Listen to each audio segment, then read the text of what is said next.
उन्होंने तो जिंदगी के लिए प्रेस कॉन्फ्रेंस छोड़ दे, उनका काम ही नहीं। ये तो काम है ना, प्रेस ब्रीफिंग में पहले उन्होंने दावत कराई है, फिर एंड के फिर दुआ, ये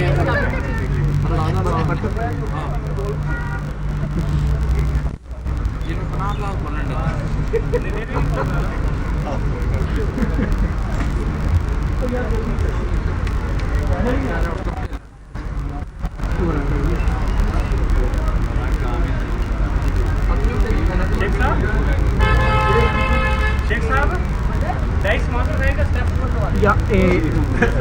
यहाँ पे एक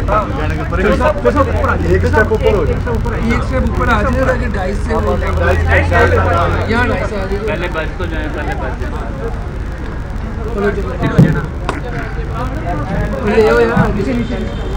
इधर इधर नीचे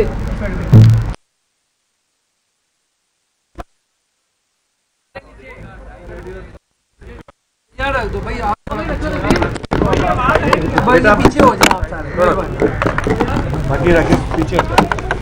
आज मौलवी साहब तुझे रखो साहब, 500 मिनट थोड़ा सा यार, थोड़ा फासला पीछे वाले पीछे हो जाओ। देखा इस साइड पे रख ले, इस साइड पे रख ले, ये भी है। चलो जी, तैयार है जी? बिस्मिल्लाह रहमान चलिए रहीम। जी, बिस्मिल्लाह। देखिए आज यहाँ जी, जी। दो बातें मैं आपको बताना चाहता हूँ। सबसे पहले तो ये है कि हमारा ये कोई बात नहीं, हौसले से करना है, हौसले से अपने बंदों को थोड़ा सा पीछे चलिए चलो जी, चलो। बिस्मिल्लाहिर्रहमानिर्रहीम। सबसे पहले तो मैं आपको बताना चाहता हूँ कि हमारा जो बुनियादी मुद्दा था वो महंगाई और इकॉनमी की जो मामला चल रहे थे। मुझे बड़ी खुशी है कि अल्हम्दुलिल्लाह पाकिस्तान जिस गर्दाब में फंसा हुआ था, पीपल्स पार्टी और PMLN की पॉलिसीज़ की वजह से उससे बाहर आया है। इस साल का जो बजट है वो आकाश होगा हमारी जो पिछले सालों की कारकर्दगी रही है उसका, और कितने मुश्किल हालात से इंशाअल्लाह ताला आप देखेंगे कि इस बार जिस किस्म का बजट पाकिस्तान के अवाम के सामने आएगा उससे हमारी मुश्किलों में कमी आएगी। तरक्याती बजट में इजाफ़ा किया जा रहा है, तनख्वाहदार तबके को रिलीफ दी जा रही है, महंगाई में कमी के और जो इक़दामात हैं वो किए जा रहे हैं, और उसके बाद आमदनी में इजाफे के ऊपर ज़ोर दिया जा रहा है। ये इस बजट के बुनियादी अहदाफ हैं जो कि वज़ीर-ए-आज़म इमरान खान ने जो विजन दिया है अपनी फाइनेंस टीम को उसके मुताबिक, और पाकिस्तान में एक तवील अरसे के बाद जो, और ये देखिए ये सब कुछ इसके बावजूद हुआ है जबकि हमारा पूरी दुनिया इस वक्त कोविड से लड़ रही है, और हमारे जो हमसाया ममालिक हैं जिनमें हिंदुस्तान सर फहरिस्त है, वहाँ की मईशत इस वक्त -7.3 से बिल्कुल ही डूब गई है। और जिस तरीके से बाकी मुल्कों की भी इस वक्त मईशत का हाल है वो बहुत ही पतला है, और हम अल्हम्दुलिल्लाह इसमें ना सिर्फ स्टेबल हैं बल्कि बेहतर हो रहे हैं। दूसरा ये कि हम अपोजिशन के साथ ताल्लुकात कार में बेहतरी चाहते हैं। हम पहले भी जो इसके ऊपर जो इस्लाहात के ऊपर बातचीत करना चाहते थे, हम अब भी बातचीत करने के लिए पूरी एफर्ट कर रहे हैं। हम समझते हैं कि शहबाज शरीफ साहब और मरीम नवाज़ का आपस का झगड़ा ख़त्म हो तो फिर PMLN को फ़ैसला करे कि उनकी आखिर पॉलिसी क्या है। इसी तरह से पीपल्स पार्टी में बिलावल भुट्टो साहब का और हादी फरियाल की पॉलिसियाँ आपस में जुड़ी तो फिर वो फ़ैसला करेंगे कि पीपल्स पार्टी की पॉलिसी क्या है, और फिर जब ये दोनों क्लियर हो जाएंगे तो फिर फजलुर रहमान साहब की समझ आएगी कि वो क्या चाहते हैं, क्योंकि इन तीनों का किबला जो है वो एक दूसरे से मुख्तलिफ हैं। किसी को किसी की समझ नहीं आ रही, पार्टीज़ के अंदर लोगों को समझ नहीं आ रही कि किसको फॉलो करना है किसको फॉलो नहीं करना।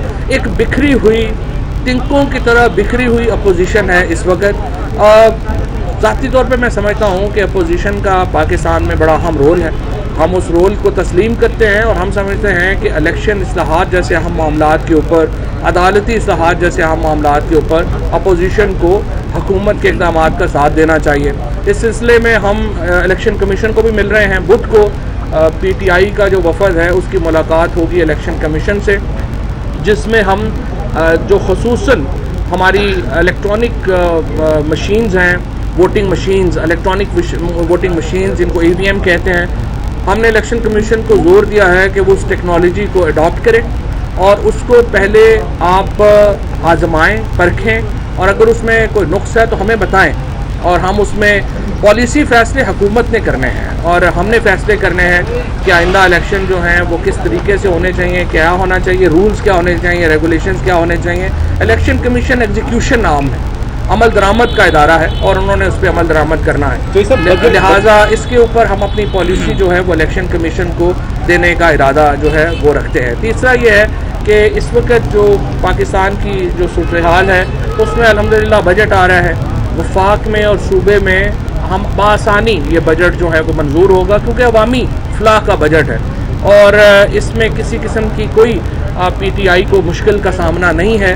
तमाम इत्तेहादी जो हैं उन्होंने इस बजट में अपनी जो हमायत है उसका यकीन दिलाया है और इसके साथ साथ जो तमाम PTI की कारकुन हैं वो इमरान खान की क़यादत में मुतहद। इत्तेहादियों ने तो आपको वादा कर दिया, लेकिन ये आपको लगता है कि अपोजिशन इन हालात में आपको सपोर्ट करेगी? फारूक साहब आप भी करते हैं। साहब ये फरमाएं कि अपोजिशन ने ये डिमांड की है कि जो 1200 अरब रुपए की ऑडिट रिपोर्ट है कोरोना के हवाले से, कोरोना फंड के हवाले से, उसको पब्लिक किया जाए। सेकंड ये है कि बिलावल ने ये कहा है कि शहबाज शरीफ को ऑफर किया कि मैं अपनी पार्टी आपके हवाले करता हूँ, आप बजट का रास्ता रोकें। पार्टी तो बिलावल साहब ने पहले ही नवाज शरीफ साहब के हवाले कर दी थी, बल्कि मरियम नवाज़ ने PMLN पीपल्स पार्टी के हवाले कर दी थी। वो तो बाद में मुझे लगता है कि कोई तलाक हो गई, अदरवाइज़ तो दोनों ब्याह के एक दूसरे के घर चले गए थे, वट्टा सट्टा हो गया था, लेकिन वो अनफॉर्चुनेटली मेरा ख्याल है कोई बात बनी नहीं है और दुल्हन नाराज़ होकर वापस चले गए हैं और वो वापस चले गए हैं। सो मैं तो चाहता था, हम तो चाहते थे कि ये शादी चलती रहे, लेकिन मुझे लगता है कि मौलाना साहब के जो छुहारे थे वो इतने तगड़े नहीं थे कि शादी बरकरार रहती। लिहाजा मौलाना साहब को अपना कंधा दोबारा पेश करना पड़ेगा। वैसे भी जो है उनके लिए अच्छा है, मौलाना फजलुर रहमान साहब का असल काम भी यही है, वो निकाह वगैरह कराया करें, सियासत तो उनके काम का नहीं है। ये बताइए, ये फरमाइएगा कि जहांगीर खान तरीन ग्रुप के हवाले से ये कहा जा रहा है कि अगर अली जफर की रिपोर्ट पहले नहीं आती बजट से तो बजट जो है उस हवाले से हम दोबारा फैसला करेंगे कि आया ये बजट पास होगा या नहीं होगा। इस तरह के तहफ़्फ़ुज़ात हैं कि जानबूझकर इस रिपोर्ट को लेट करवाया जा रहा है, इस हवाले से फरमाइएगा। जहांगीर तरीन साहब का जो पूरा एक समझिए कि धड़ा है वो पूरी तरह PTI के साथ है। उनका जो लोग उनके खानों में जाते हैं वो ज़ाती ताल्लुक़ की वजह से जाते हैं, इसके अलावा उनका कोई और इस सरोकार नहीं है। जो वो तमाम MPAs और MNAs जो तरीन साहब के साथ जाते हैं उनके केस के ऊपर, वो एक ज़ाती ताल्लुक़ निभाने जाते हैं और उसमें कोई हर्ज नहीं।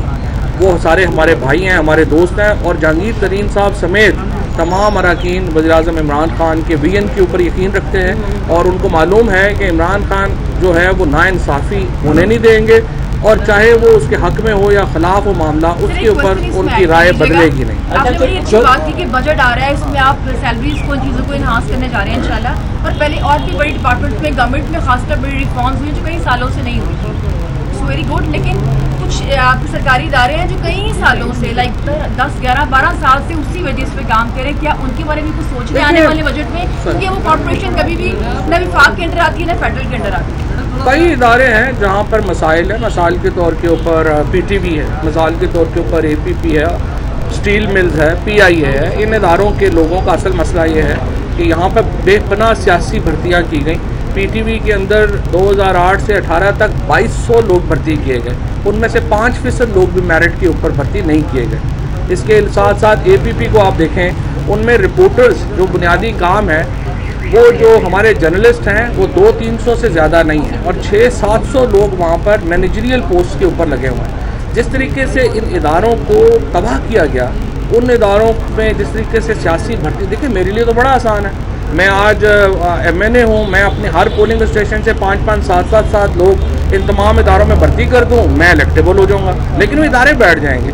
तो इसको एक पूरा, और स्पेशली ये जो खुर्शीद शाह साहब आजकल कह रहे हैं 2 साल में बड़ा जुल्म हो गया है मेरा जेल में, इनको 150 साल जेल में रखना चाहिए जितना जुल्म इन्होंने पाकिस्तान के इदारों के साथ। अच्छा फवाद साहब ये बता दें कि मौलाना फजल रहमान ये कह रहे हैं कि जो ताकत हुकूमत को लेके आई थी अगर वो पीछे हो जाए तो ये रेत का ढेर साबित होगी हुकूमत, इसमें क्या हकीकत है? और मौलाना ये भी कह रहे हैं कि हम जो है PDM नहीं मदद मांग रहे इस्टेब्लिशमेंट के साथ, तो उन्होंने झंडी करवा दिया या ये गए ही नहीं थे उनके पास? जो ताकत PTI को इक़्तिदार में लेके आई थी वो है वो 2 करोड़ आवाम जिन्होंने PTI को वोट दिया था, और अब ये लोग उससे ज़्यादा हो गए हैं। लिहाजा फजलुर रहमान साहब के अगले कई 100 साल भी मुझे लगता है कि वो लगे रहेंगे, उनमें वो ताकत जो है वो नहीं आएगी। मुझे लगता है फजलुर रहमान साहब को अपने कुश्ते बदलने चाहिए, कमज़ोर लग रहे हैं। बताइएगा कि आपने छुआरों की बात की है, तो जहांगीर तरीन को छुआरे देंगे, किशमिश देंगे, और शहबाज शरीफ को कौन से कुश्तों की ज़रूरत है?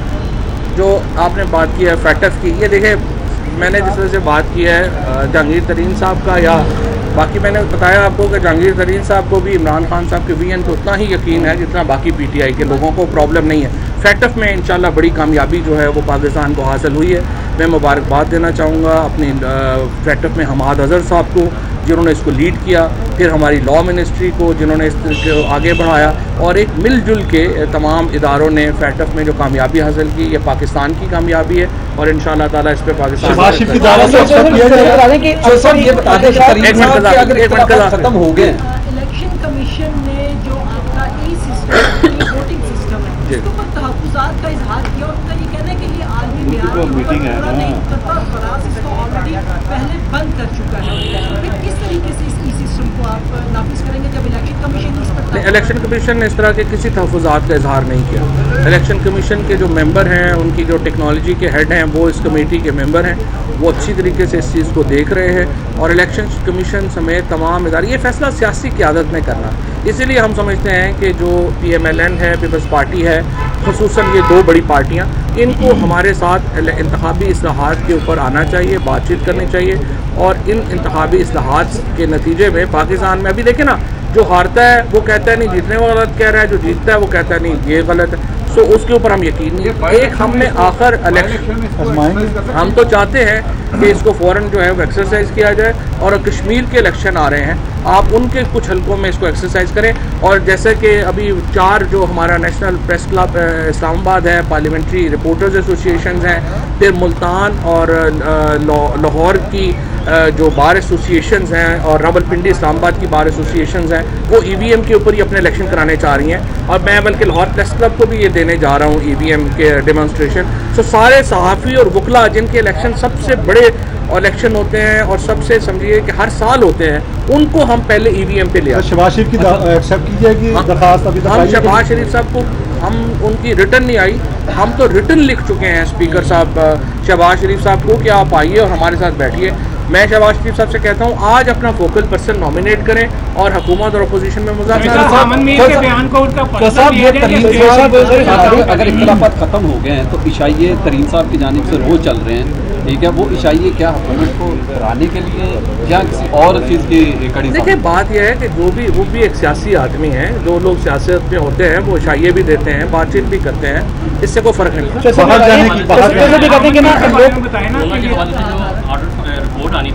किसकी थी? कोरोना के हवाले से।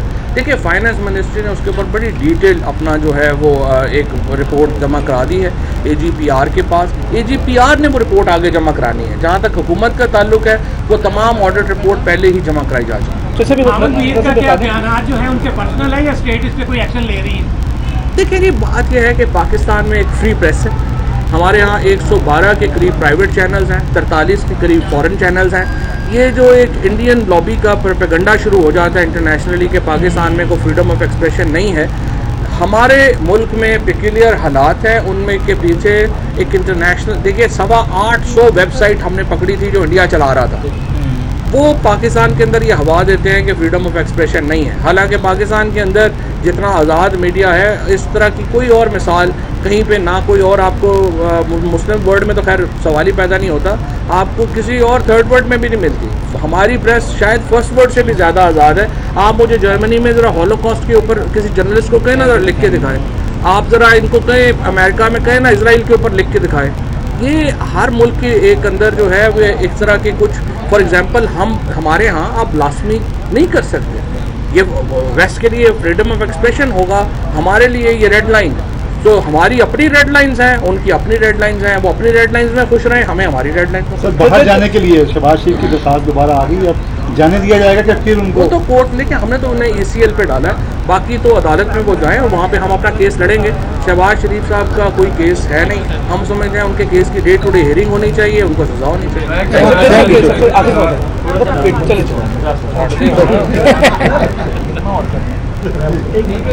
ठीक हो।